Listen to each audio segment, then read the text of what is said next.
മുകേഷ് ഏട്ടന് പിടിവിട്ടു പോയ ഒരു സിറ്റുവേഷൻ നമ്മൾ ഒരുപാട് കണ്ടിട്ടുണ്ട്. പാതിരാത്രി വിളിച്ചുറക്കിയിട്ട് ആരാധകൻ നീ എന്താ കളിക്കുന്നതാണ്? 5 എപ്പിസോഡും ഒരു സെലിബ്രേഷനും കഴിഞ്ഞിട്ടായിരിക്കും ചിലപ്പോ ഒരു 12-1 മണിയാകുമ്പോൾ ഒന്നും തല വെക്കുന്നത്.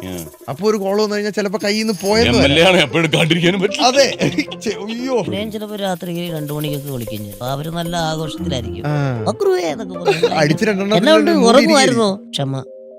ക്ഷമയെന്ന് പറയുന്നത് നടക്കുള്ളൂ. ഒരു തവണ അതിന് പ്രതികരിച്ചു. അതായത് രാത്രി 2 മണിക്ക് കണ്ടിട്ട് ഒരു മിമിക്രി കാണിക്കും. രാത്രി 2 മണിക്ക് കണ്ടിട്ടോ ഒരു മിമിക്രി കാണിക്കാനാണ്.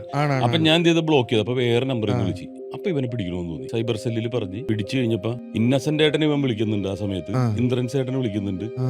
പിന്നെ കൈലാഷിന.